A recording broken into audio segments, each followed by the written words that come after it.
Our objectives for the day is we're going to understand and go over some regulations regarding the storage, the administration, and the handling of medications. And these are going to be our medications that are controlled substance as well as non-controlled substance, because we all know that we handle them a little bit differently. We're going to go over some shortened expiration dates and handling of hazardous meds, as we know that this is an upcoming thing that has been going on for a while, and we want to make sure that you are aware. It's been, we get questions all the time about shortened expiration dates, what drugs require shortened expiration dates. So we're going to give you some tips and tricks on that. And then Stephanie's going to go over some best practices as it relates to MedPass, administrative errors, and how our MedPass can improve some efficiency and efficacy overall, so that your staff members and caretakers can spend more time with the residents instead of focusing on pharmacy and passing meds. Okay, so to get started, we're going to go over the storage and security of medications. And you may be wondering, well, why is it important? Why is it important for our meds to be secured and stored properly? There are a couple reasons why.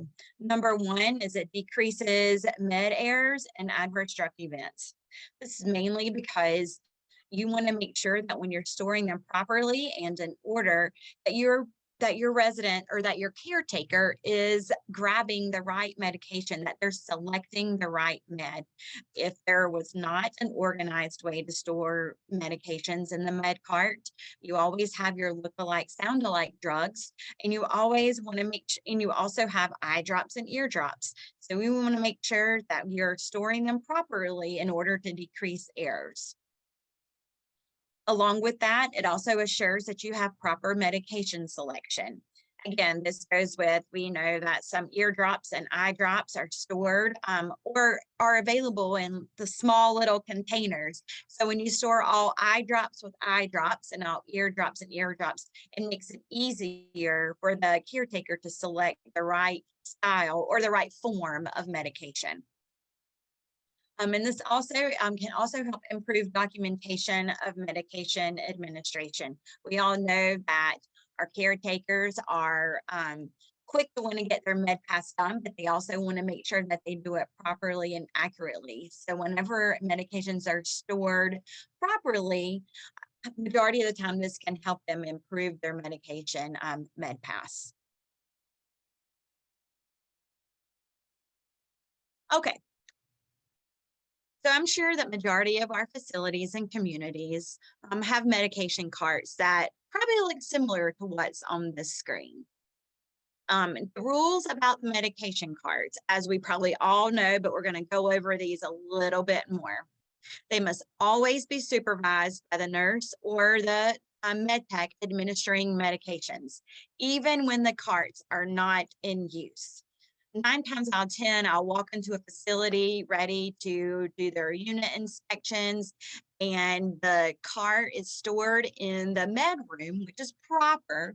However, the med room door may be kicked open or open with a door stand, and the nurse is around the corner.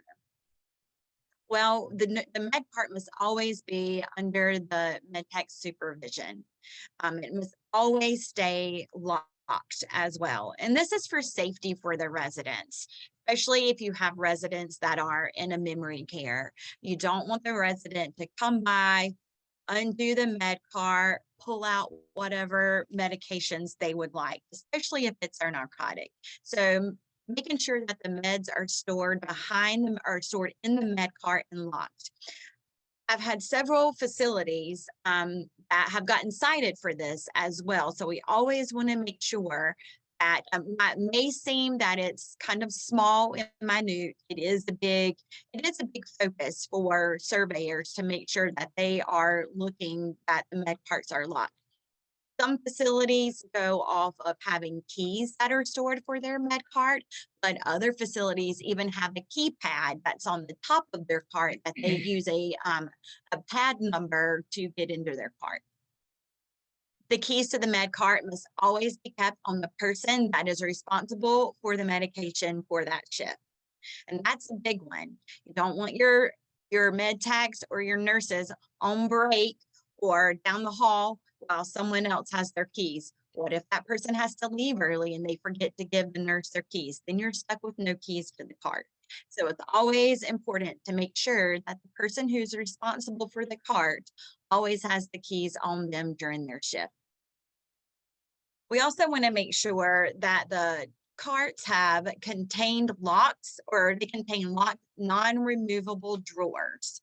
So when you open up your med cart, you'll see that there are different storages, either on the top to separate your eye drops, your liquids, maybe your inhalers, your injections. And underneath that, you will open up your med cart and you'll see some drawers. And these are where your tablets and your capsules go. And you want to make sure that these are locked and in place so that all the cards, whether you have bingo cards, whether you have multi-dose cards, that they are stored properly and in an upright position in order to prevent tearing or loose pills coming out of those cards. Stephanie, you have any more input for some storage of meds and what you've seen? The biggest thing is taping or attempting to take medications back into the cards once they've been prepared for administration, which is an unacceptable practice. So that's one of the things that I say that's commonly done outside of what you see. And that's a good point. Even this week, I was at a facility and their med carts, they had their unit dose cards and they were a little jumbled, a little crowded. And so what they were doing, they were shoving their card down back down in the cart.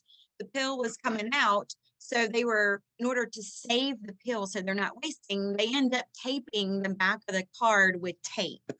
And this is a big no-no. So we really want to make sure that the carts are organized and that you have enough space so that we can make sure that we're still applying, or we're practicing under the regulations. Okay. Moving on to the medication containers. These are either the containers that either are bottles from an outside pharmacy, bottles that are over-the-counter drugs, even containers you may not even think that are unit dose cards or a 7-day multi-cycle card. Those are still considered containers. So all medications must be stored in their original containers that they were dispensed from the pharmacy. The label on the containers, the actual pharmacy label, must be kept intact and must be on that bottle or that card. Oftentimes I do see that if there's a direction change on a drug or on that medication, of course, we know that the nurse and the med tech may still be able to use that card. Well, instead of using their direction change sticker, they may cross out the instructions on their card, not knowing any better, and putting their new directions over that. And we really want to make sure as the DONs and as the wellness directors, we are educating our staff to use the direction change stickers, because pharmacy labels cannot be tampered with. And one thing I also want to say about this is we often have facilities that have asked us to send them extra pharmacy labels. They may have their own house stock that they need a pharmacy label for, and this actually cannot be done as well. Okay, medications must be stored centrally in a locked cabinet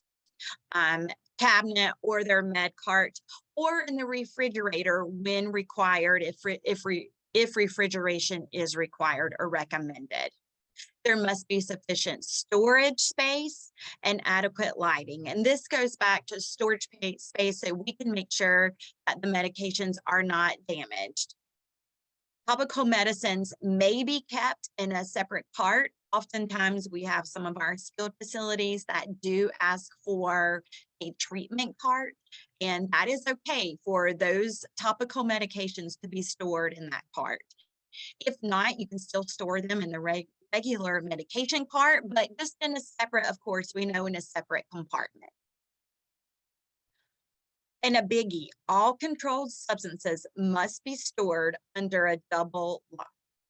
Oftentimes the med carts come, they do have their narcotic drawer on the cart with them that is locked. So that lock counts as one lock. And then the medication cart being locked, that counts as two locks. So our med carts that we use often do comply with this law and regulation. And you will know that the resident is receiving a controlled medication if they have their federal transfer label on there, or oftentimes some of the pharmacies, I know our Piedmont pharmacy, we have red C's that we stamp on the labels to let the facilities know that you do have it controlled. Or they may also come delivered in a separate bag or in a separate compartment with your nightly delivery. Any questions we've got going on, Stephanie, over there? Now we've actually had a statement made stating that their facility struggles with insulin pens, needing each of them to be labeled as they come only in the bag with those pens, but not on each pen in the bag. So, okay. We can speak to that. You may want to ask your pharmacy. With our pharmacy, we have the prescription label that is stuck on the bag, comes in like a Ziploc bag. Each individual pen is dispensed in that bag, placed in that bag. But we have little bitty labels that have the resident's name and the prescription number on there. It doesn't have the instructions, but it does at least identify the resident's name and prescription number.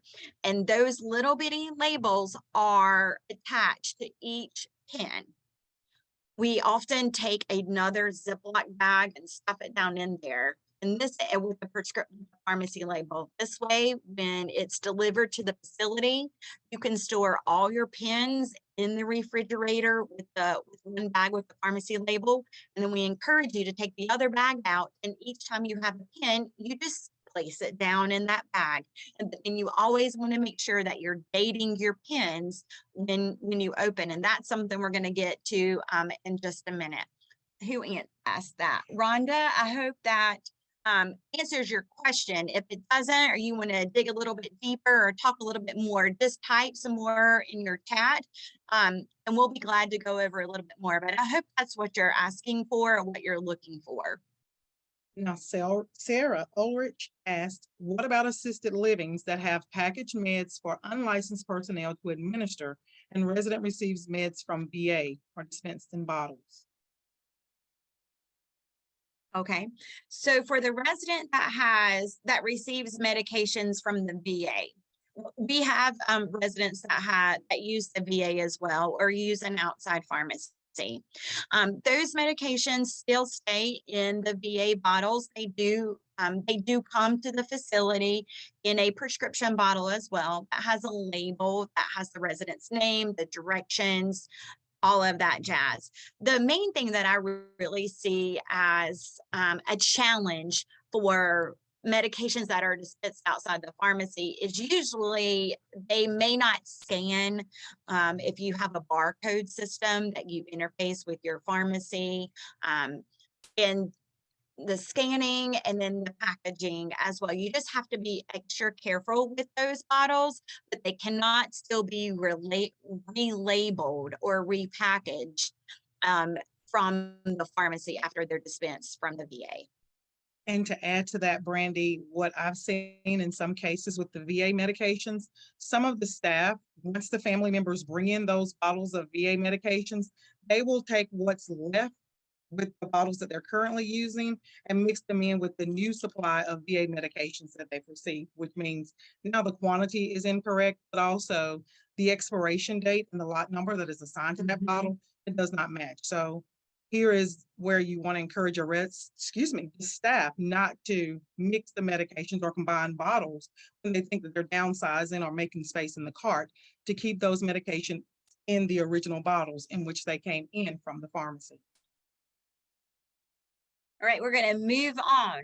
If Sarah or Rhonda, if you have any other questions or anyone else, even though we're going to move to a different topic, just use type your questions in the chat box, and we can always circle back to that. Okay.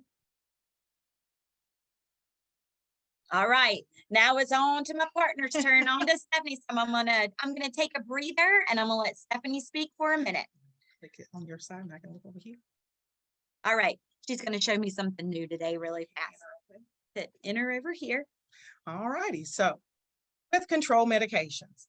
Now, we all know that control medications have a high potential for abuse. So with that being said, your controls are required to be kept under 2 locks at all times. So as we try to remind the staff, and as Brandy mentioned in the previous slides, when we go in, we tend to find the mid carts unlocked or the mid room doors propped open. And because they assume that the narcotic door is locked, that it is okay to leave that mid room door open. But according to the regs, those narcotics are required to be under 2 locks at all times. Now, control medications are counted at the beginning and ending of each shift, verifying the accuracy of the count.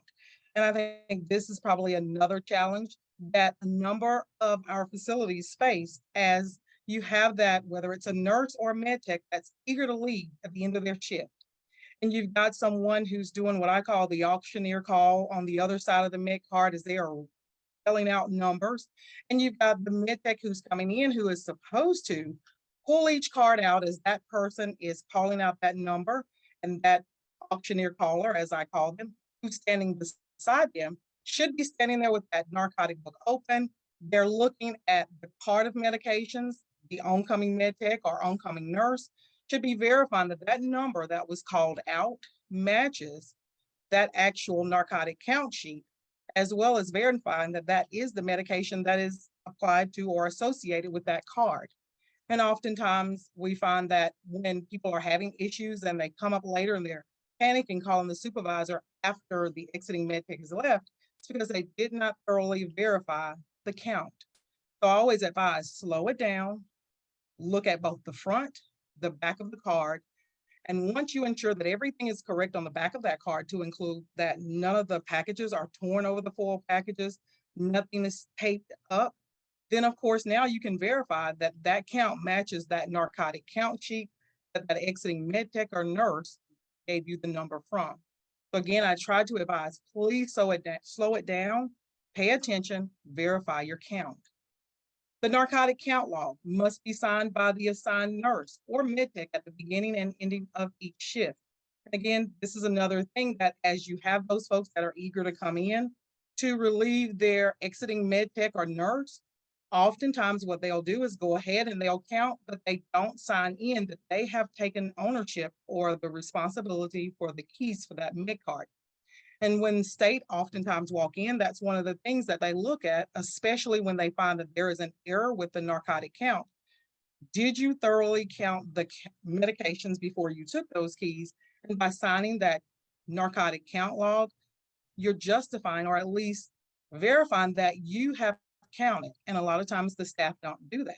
But then on the other side, we have those that will go ahead and sign in for their 7 to 3 shift, and they'll go ahead and sign out for their exiting 7 to 3 shift as well. So my question is, did you count off, or are you already ready to go because you've signed in and out?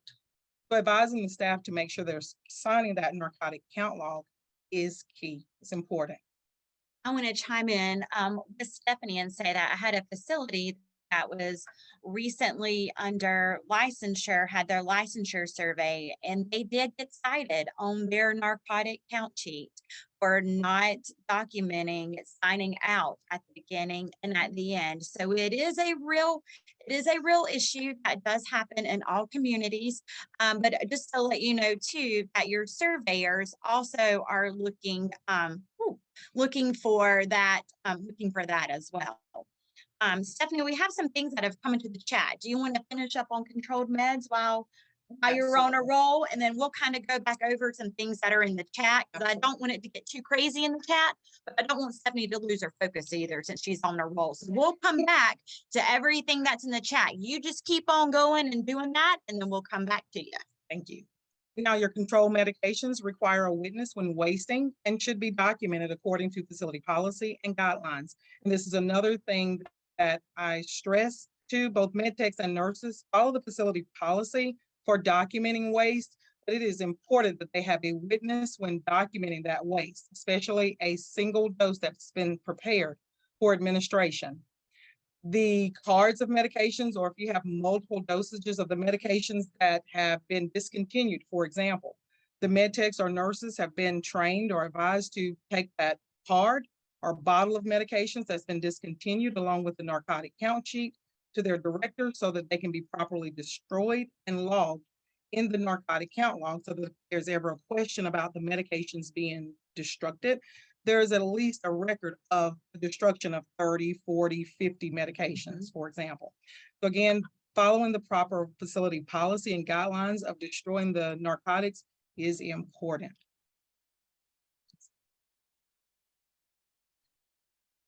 Oh. Technical difficulties. Yes. There we go. Now, with your non-controlled medications, those are all your prescription medications that are not considered to be controlled substances. For example, your antibiotics, cardiovascular medications, inhaled medications, eye drops, nasal sprays, and this also includes over-the-counter medications. Now, with over-the-counter medications, doctor's orders are required for those medications as well. And oftentimes we'll get, especially in our South Carolina assisted living homes, where the med tech will get medication from a family member who has brought those in after hours, and they're advising them as to how to give them based on mom or dad's needs. So reminding them that you have to have a doctor's order for any medication, even over-the-counter meds, is important because you can't administer anything without a doctor's order. Okay. And before I'm going to take a moment to pause because we've got some really good things going on in the chat. And I want to make sure that we kind of go back over those before we move into the expiration dates. And then this way too in the chat, if you have any questions about the controlled substances, we can come along as well. What I've seen in the chat that I really want to stress that have been some really good points. The direction change stickers. One thing I failed to mention, yes, the direction change stickers, if you have a medication that has increased or decreased or changed the direction at all, when you place the direction change sticker on that package, do not cover up the current directions that are on that label. That is a very good point. Make sure that the staff members are placing that direction change sticker beside of the pharmacy label. And this just, like someone else says, it kind of makes them aware, hey, these directions have changed. You need to look at the MAR to refer to the new directions instead of the directions that are on the card. And I think the other thing we've seen consistently coming in is regarding VA and bottles. And Aaron made a good point. I'm not sure if everyone was able to see it in the chat. Of course, repackaging of bottles, as it refers to the VA, is state specific. So if you are unsure of your repackaging requirements, whether you can repackage your meds, please reach out to your local pharmacy, as we do not want to steer you wrong in either way, but we are speaking to our state regulations, but please, every state may be different. So Aaron, thank you for bringing that up as well. All right. If there's no other questions regarding everything we've talked about, we're gonna move it right along to the shortened expiration dates. I'll say, I think for me, and probably for Stephanie too, this is one thing that we get a lot of questions every time we go, no matter how often we can go to the facility, no matter how often the nurse has practiced there or the med tech has practiced there. There's always questions about expiration dates. And I think it's because it's always revolving, right? Or evolving, Stephanie. It's you think you get it down, and then a new med comes out that gets you, and it requires a shortened expiration date as well. So there are certain medications that once they are opened, they must be used within a specific time frame, and that's to avoid the reduced stability. If you open them, you are automatically reducing their stability and their sterility, and then their potential to be efficient, their reduced efficacy. If I could speak today on a Friday. Product specific expiration details can be found in the drug's package insert. And you can always refer to those. Sometimes we don't always send the package insert with the drug, of course, but if you have questions, you want to see the package insert, you're more than welcome to call the pharmacy. Often these things are available online. I think you may get a package insert if you get a bulk item that you need to look up, but otherwise the pharmacy will steer you in the right direction. Medications with shortened expiration dates, they should be labeled in a way that the date opened, it has a label, a date open label that is attached to the package that cannot come off. I know in our pharmacy, you may get, we have yellow labels that have the date opened and then the date when that drug expires, and then initials on it as well. And usually when you see these stickers on the drug, it kind of hones you in on that these drugs are the ones that do have a shortened expiration date than what is required by the manufacturer. As the pharmacist, and or even as the nurse, as account managers, whenever we both go in and do our unit inspections or we're there for random audits, we often refer to the shortened expiration dates or the dates on the package of the packaging as part of our audit. So we know to look for those as well. And one thing I want to say is when you get your, when you're referring to your cards and they are heat sealed from the pharmacy, those drugs in general have a year expiration date that come from the pharmacy. Some of the bulk items you'll see either have their date expiration of that's on the item, or some of the newer like inhalers, insulins, several eye drops specifically, those require a shortened expiration date. You can have a lot of times we may have an instance where we send you a med and either the manufacturer's expiration date will be sooner or the date opened will be sooner, and we always educate and say go by the stricter of the two. And these you'll see, you'll have an inhaler, some of the newer inhalers on the box, it'll say it'll have the expiration date. But when you look on the storage information requirements, it may say once opened, the inhaler is only good for 6 weeks, 3 months. And these are always tricky because of course we know as new inhalers are out and dispensed and approved, then we have to add to our list of expiration drugs. So I, as the pharmacist, can't even memorize it all. I always have to look whenever I'm there and refer and say which one's 6 weeks, which one's 3 months. So that's just one thing I hone in on as well. One thing I want to speak to is multi-dose vials, and these you're going to probably see as like your TB injections, or if you have an insulin, that's a multi-dose vial. Those beyond beyond use date is usually 28 days from the time that you have punctured that vial. All right. Okay, some common categories that have drugs with shortened expiration dates are, of course, like what I've been saying a lot, is our inhalers that are used for asthma or COPD.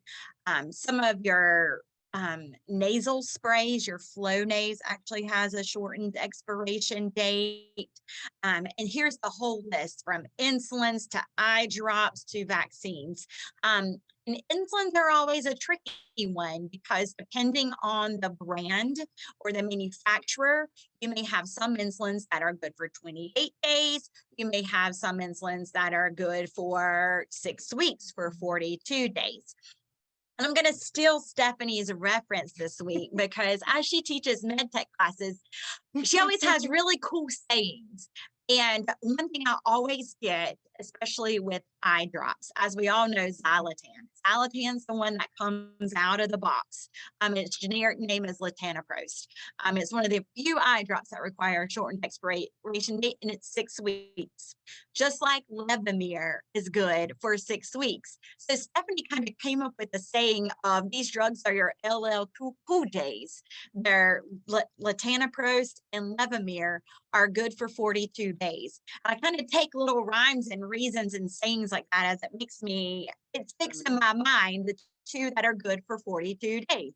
LL, and they're cool from the refrigerator. So props, Stephanie. Thank you. Okay. Last thing I want to say is there's a ton of these meds that we are not all able to know off the top of our head. Please ask your local pharmacy, your local Guardian pharmacy for the list of medications. We do have MedPass forms that have a list of all the drugs that have shortened expiration dates.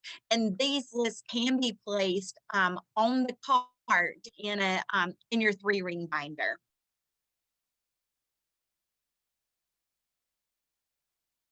All right. Anything else coming in, Stephanie, as we move on? Okay. Well, so far we've talked about the storage of the drugs. We've talked about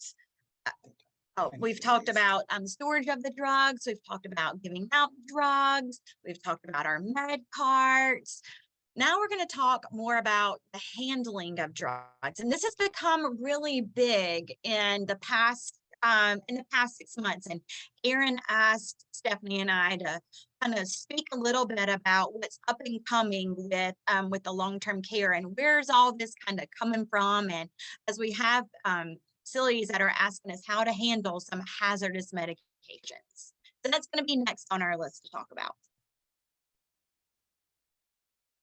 As we all know and familiar with the USP, the newest USP guideline that's going to be coming out is USP 800. This chapter defines the processes intended to help minimize the risk of exposure to our healthcare settings. This includes anyone in healthcare that administers or handles medications, whether it's anywhere from the pharmacy techs, whether it's the fill techs, whether it's our IV techs, whether it's the pharmacist checking the drugs, the delivery drivers. Then it goes all the way to the facility, from the nurses to the med techs to the CNAs.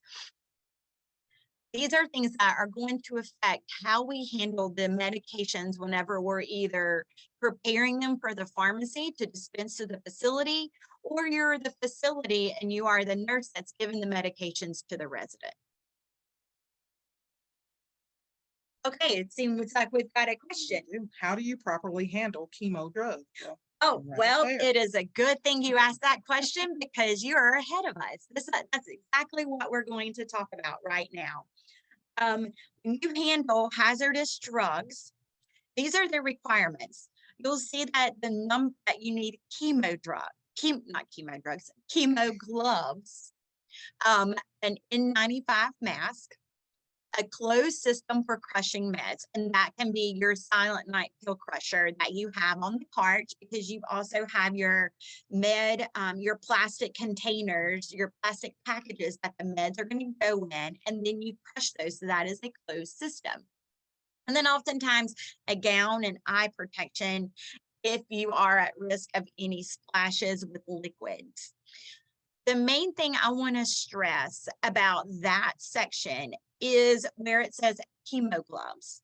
These are not latex gloves. These are actual chemo gloves. So please make sure that you have those on hand and not just using latex gloves. Okay. Personal protective equipment is required when you manipulate a dosage form of a drug. This is when you are tablet splitting, when you're opening a capsule, when you're crushing a tablet, when you're drawing up an injection, and when you're pouring the liquid. And if you think about it already, and you're doing your med pass, when your nurses and your and your med techs are dispensing or not dispensing, when they're preparing the medications, they're already not supposed to touch the pills. So they pop their pills from their unit dose into the cup. So they're not touching or handling the pills. However, when you have a resident that has to have meds crushed, you know that as the nurse that you have to take those meds out of the cup. You physically have to handle them to put them in the package already for the silent night pill crusher. So you're going to put on gloves naturally already. So a lot of things you don't even realize that you're practicing safe handling already, but you are in the hazardous drug situation already.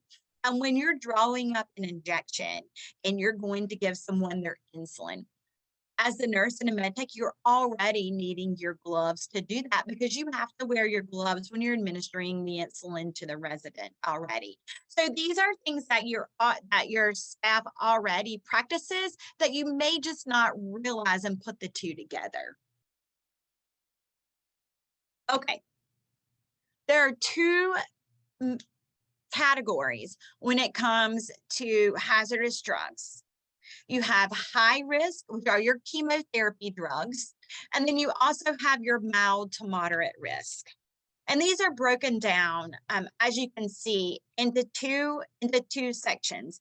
And this is where, Jocelyn, this is the slide you would like to refer to, as it shows you how to handle your chemo drugs and then how to handle your hazardous drugs.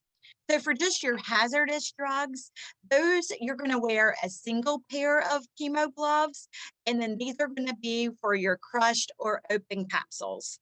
Masks are recommended if the powder inhalation is at risk. And then for liquids and topicals, again, it's still just the use of your single pair gloves. And if there's a chance of any type of spilling, then you may want to add, then you are to add a chemo gown or face protection. That is recommended.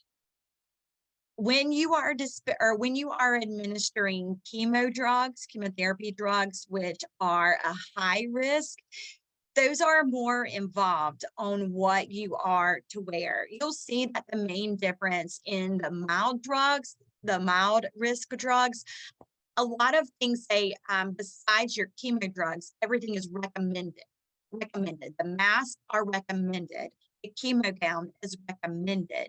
Where on the chemo drugs, and when you're administering those things are actually required. They're not just recommended.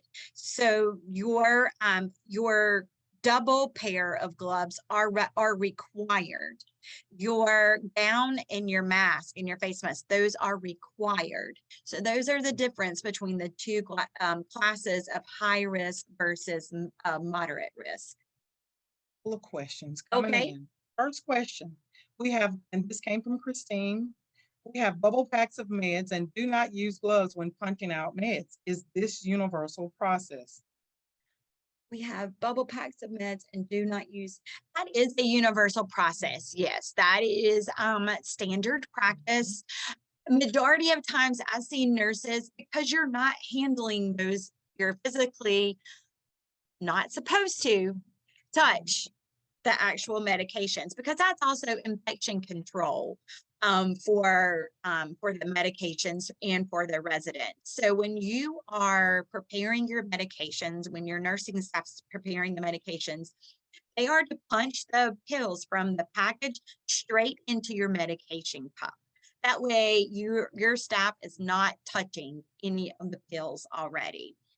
If you get in an instance where you have to open up a capsule, whether it's an omeprazole capsule or a Depakote capsule or a Flomax capsule, that's when you're going to actually have to handle that drug physically. So in those cases, that is when you are going to need your gloves for handling. And that is a standard administration policy as well. What other kind of questions do you have in there? Next question is, do hospitals have the exact same requirements? I unfortunately am not sure. Working in long-term care, I don't have as much experience in the hospital as as I do in long-term care. So I'm honestly not sure of that answer, but I can definitely, if anyone else knows and they want to chime in, or if Erin knows, I'll be glad to look that up for you and get back with you, Robin. But I don't have very much information. I would say that it would be for hospital simply because the USP does go between, it is a universal requirement. So the USP 800 would include hospitals as well as this does pertain to pharmacy. So my inclination is to say yes, but hospitals, one thing I didn't look up, but I know that USP is standard across the board. The next question is from Carrie. Would the pharmacy let us know if chemo gloves are needed, and can the pharmacy provide chemo gloves? Yes. So when you get a package from the pharmacy, if it is a hazardous drug, you will have a sticker that is on that is on the medication that is labeled hazardous drug. That will be your indication from the pharmacy that it's hazardous, and you will need to follow those steps. If it is a chemo drug, you will have a sticker that says chemo drug, and then you will need to follow those steps. So the pharmacy will put a sticker on those drugs that are either hazardous or chemo to let you know and let the staff be aware of the drugs that require extra handling. And I would say yes, that you would be able to get those gloves from the pharmacy or from your medical supplier that you may order some of your other supplies with. The next question from Christy. Is there a handout we can get with a list of common meds this applies to? Absolutely. I don't know if I even have, oh, I don't have that on my next slide. So I jumped ahead of myself. And that's one thing I probably should have added, but it's such a long list. The pharmacy does have a list, and they should have a standard list as all the, and that we will be able to provide that for you and guidance for the facility, as there will be a policy and procedure that the facilities will have to abide by, as the pharmacy has to abide by USP 800. USP 800, the facility will have to do as well. And that will be a policy and procedure that your pharmacy can help create for you, as we may have a couple examples on file already. And in that, they will be able to supply you with a list of the commonly handled, of the common meds that are considered hazardous drugs. And it's crazy. You wouldn't think some that are, I've seen it lately, and it's even like colchicine, spironolactone, Depakote, clonazepam. But again, I really want to iterate because it kind of made me nervous at first too. A lot of these, again, are considered hazardous. But as we're already utilizing our standard practice of administering these drugs, we're already abiding by USP 800. This kind of just gives us a little more guidance on the hazardous versus the chemo. Good. That's Anything all the else? questions we have at this time. Okie dokie. Well, I'm going to turn it over to Stephanie now, as she is the expert on MedPass, the guru. She has quite a bit of information to hand over to you, and then we will wrap up things at the end. But we've really enjoyed all the questions coming in and being interactive so far. All right. Best practices for MedPass. All right. Well, now, with Brandy, we've had the opportunity to observe medication administration passes in various settings, especially skilled nursing. And for me, I think the highlight is when we walk into a building, especially myself, the expectation of the staff is that we're going to ask questions. So most of the time they familiarize themselves with the expiration dates of the eye drops, the insulins, and of course, as Brandy says, my cool sands of the LL Cool medications, so that they know that what I'm looking for as I'm checking that cart, everything falls in line. So with that being said, the best practices with medication administration. Of course, I advise folks to plan medication administration to avoid disruption. And there is nothing wrong with stopping and letting someone know that, hey, I'm in the middle of my med pass. I'll be happy to talk to you shortly, or give me a few minutes, especially when family members come up and they have random questions about their loved ones. I always advise the staff, let them know that you'll be happy to come and speak with them, so that you're in the middle of your med pass to avoid the chance that you could have a medication error. Avoid conversating during your med pass. But the biggie is preparing one person's medication at a time. And of course, I've worked that med cart, and many have stated that it is easier to prepare more than one person's medications at a time. It is not. What it does is it puts a person at a higher risk of administering the medications to the wrong person, especially when they're walking down the hall with 5, 6, 7 different cups of medications that you prepared. And it is easy to hand off the wrong cup to the wrong medication. So it is important that each person prepare one person's medication at a time as they are verifying that person's medication, which brings me to following the 6 rights to medication administration. Always verify that you're administering the right medication to the right resident at the right time. And of course, verifying that you've got the right drug, the right dosage, as well as the right documentation. So when I have someone who I'm observing doing a mid pass and they're prepping those medications and their MAR is not up on the screen if they're using an EMAR system, my question is, how are you verifying that you're preparing the right medication for the right resident? Every once in a while, you'll get that one person that says, I know my people. But in order to ensure that you're giving the correct medications, because orders and instructions change frequently, that MAR has to be open, and verifying everything as you're prepping that medication is key. Now, hands are to be washed or sanitized prior to administration. So before you start your med pass, wash your hands. And as you're going through and you're prepping those meds for administration, let's say you go to give that resident their medication, you come back, you didn't touch them, but you gave them their meds, they took them, sanitize and prep the next person's medication. Those are things that oftentimes when states observing medication pass, they will find that the nurses aren't properly sanitizing or washing their hands during the medication process. Supplies are to be gathered prior to starting the medication administration pass to prevent any delays, because we know the standard of practice rule with administering medications is you have the hour before and an hour after the scheduled time to be within compliance. So when you don't have all of your supplies necessary to complete your med pass, it's going to delay your time, and it may throw a person into going over or someone getting their medications out of the window. Now, of course, that hour before window for your standard practice or your standard of practice rule with your routine scheduled medications, that does not apply to your PRN drugs as they are to be administered as they are ordered. For example, if you have someone that's on Ativan and their schedule or the order is for them to have it every 4 hours as needed, it has to be within that time frame. So you wouldn't be able to back up and give a person an additional dose an hour earlier than when they are allowed to have it because of the standard of practice rule, because it does not apply to the PRN drugs. Stephanie, I have a question Yes, for you. ma'am.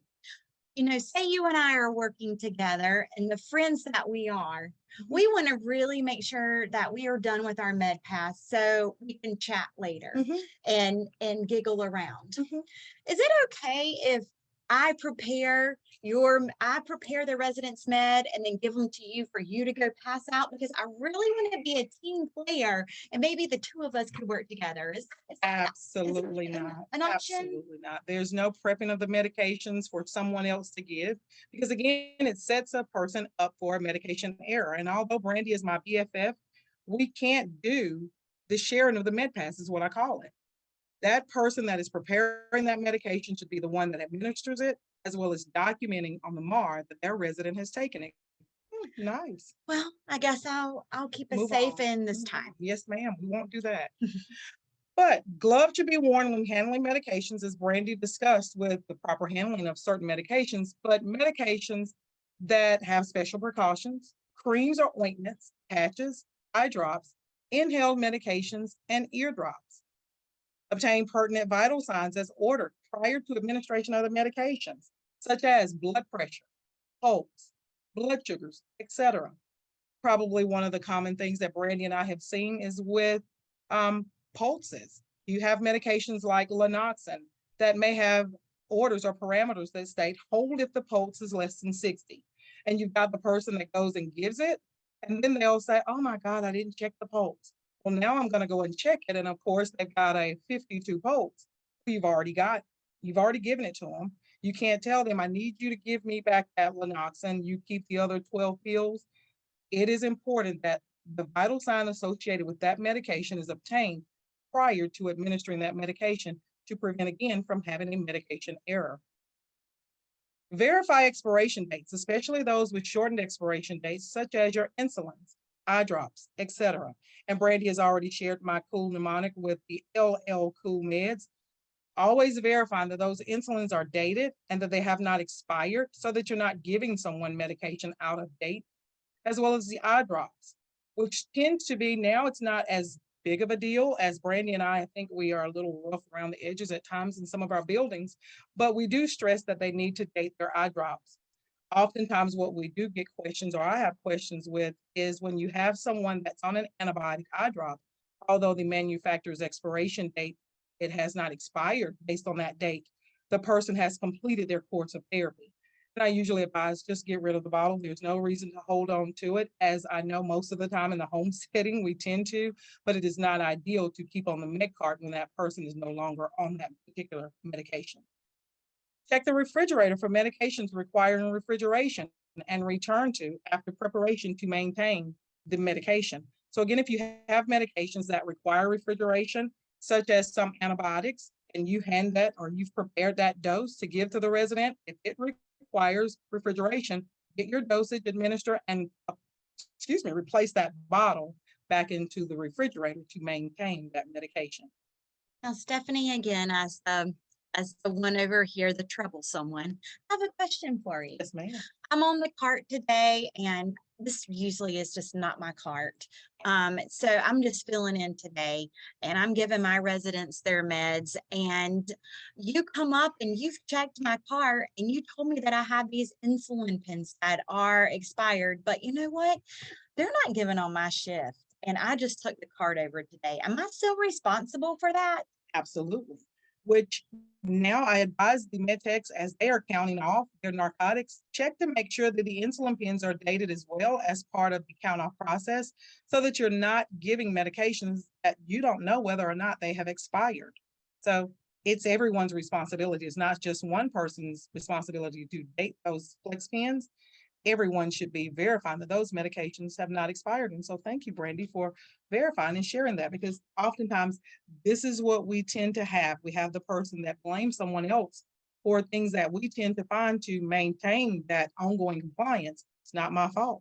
I hear it all the time. Even yesterday, as I was checking med carts, I just took this cart over. I don't know what's on this cart. There's not my fault. And if for that day you have the keys, it is your cart, sister. All right, moving on. Well, also to Oh, add to that, I'm so sorry, yeah. Brandy, I cut you off. But with the narcotics, we tend to see that, and I didn't mention that a few slides ago, but we tend to see that sometimes with the narcotics, when you have someone where a dose or there was an error in the count, someone may say, oh, well, they gave that dose at 8 a.m. this morning, and when I counted off this afternoon, it was a little off, but we didn't catch it. If they are properly counting and paying attention to both the front, the back, as well as the narcotic count sheet, shouldn't have anything like that that is missed. Good. All right, we've got some questions. Connection. Uh-oh. She has a choppy connection. Now, of course, when you're preparing your medications for administration and you're going in to administer that medication to that resident, stay with them to make sure that they've swallowed their medication before documenting the administration. Oftentimes, again, Brandy and I, we've entertained some interesting individuals as they have different excuses as to why they didn't stay in there with that resident. Oh, the resident's alert and oriented. She can take her medication, so I left them at the bedside. She'll take them later. And of course, as we are walking around, you see those medications sitting right on the nightstand as you're passing the resident's room. So again, it's reminding the staff, you cannot leave those medications unattended. But also when they go in and they're documenting on the MAR, they're not documenting that they left those medications at the bedside. That's not the process of passing meds. You're documenting that that resident took those medications, you saw it, and everything is good. So again, reminding them that they cannot leave those medications at the bedside when they're documenting the administration of the medication, not appropriate. I believe that if you do that, that would just really mean that that person was like a self-admin, right? You're technically calling them a self-administration resident if you walk away from the bedside. You would think that you'd have an order That's for them right. to be a That's self-admin. right. So in this case, in order for a resident to be a self-administering resident, they need to have a doctor's order in order for them to do so and follow the facility's policies and procedures for storing those medications. Now, of course, that med tech is going to document or nurse document the refusal of the medication and notify the provider per facility policy. And based upon different providers' expectations, oftentimes they want to be notified when a resident refuses one dose of a medication. Some say after the third consecutive missed dose and notified. But again, it is important that the provider is notified of the refusal of the medication in a timely fashion, but as well as documented so that if there's ever a question that a resident is not getting their medication, you've got documentation to support that they have been refusing and the doctor has been made aware. Store medications in the appropriate location on the med card upon completion of the med pass. And again, clean that med card and other items used during medication administration to ensure that you don't have a messy cart per se. And I think oftentimes when we're doing med pass or med cart audits, we found bottles that have Robitussin. That's the good sticky one. Yeah, Prostat is the good one milk of too. mag. Milk of mag. You'll go to the cart and you'll open up the liquid section, and the liquid has just gone down the bottle all the way down to the med cart. And then it just spills in the med cart, and then it just spills into other meds too. So that can create hazard as well. So please make sure that your liquids are cleaned and stored on, and the caps are screwed on tightly. All right.